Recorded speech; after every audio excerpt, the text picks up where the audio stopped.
جو شخص مسلمانوں کو بم سے اڑانے آیا تھا وہ کیسے اسلام کا داعی بنا؟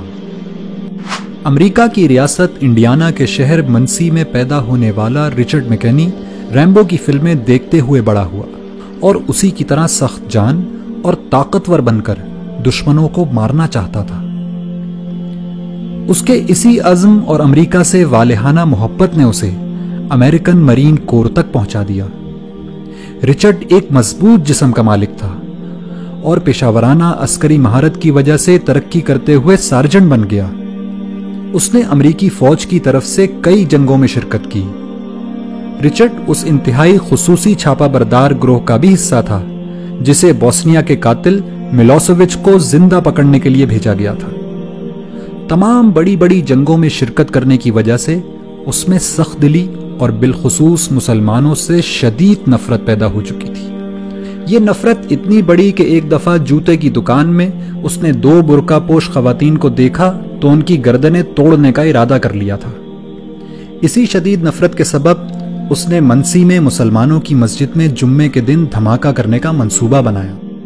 اس کا منصوبہ تھا کہ وہ سینکڑوں مسلمانوں کو بم سے اڑا کر اپنی گاڑی میں بیٹھے ان کے چیتھڑے اڑتے دیکھے گا، لیکن قدرت کو کچھ اور ہی منظور تھا۔ مسجد کو بم سے اڑانے سے پہلے اس نے آخری دفعہ اسلام اور مسلمانوں کو جاننے کا فیصلہ کیا۔ رچرڈ مسجد میں داخل ہوا تو وہاں ایک نمازی نے اس کو خوش آمدید کہا اور پوچھا کہ کیا وہ اس کی کوئی مدد کر سکتا ہے۔ رچرڈ نے اس شخص سے اسلام کو جاننے کی خواہش ظاہر کی، چنانچہ اس نمازی نے اس کو قرآن مجید دے دیا اور کہا کہ آپ اس کو پڑھیے اور پڑھنے کے بعد جو سوالات آپ کے ذہن میں پیدا ہوں وہ ہم سے پوچھ لیجئے گا۔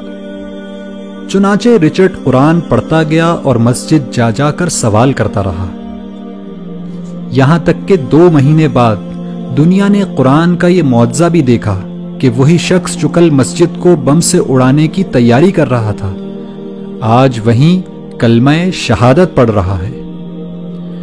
رچرڈ اس مسجد کی انتظامی کمیٹی کا 3 سال تک صدر رہا اور آج مایوسی اور نفرت کے شکار لوگوں کی کاؤنسلنگ کرتے ہوئے امریکہ میں اسلام کی دعوت لوگوں تک پہنچاتا ہے۔ ایک انٹرویو میں رچرڈ نے بتایا کہ قرآن کی اس ایک آیت نے اس کی زندگی تبدیل کر دی کہ جس شخص نے کسی ایک شخص کی جان بچائی اس نے گویا پوری انسانیت کو بچا لیا۔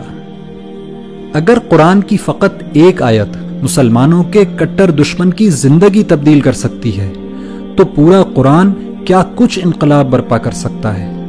لیکن پھر بھی ہماری زندگیاں کیوں تبدیل نہیں ہو رہی؟ اس کی وجہ صرف ایک ہے کہ رچرڈ نے قرآن کو پڑھا اور سمجھا، لیکن ہم قرآن کو صرف پڑھتے ہیں، سمجھتے نہیں، ورنہ یہ ممکن ہی نہیں کہ رچرڈ کی طرح ہماری زندگیاں بھی تبدیل نہ ہوں۔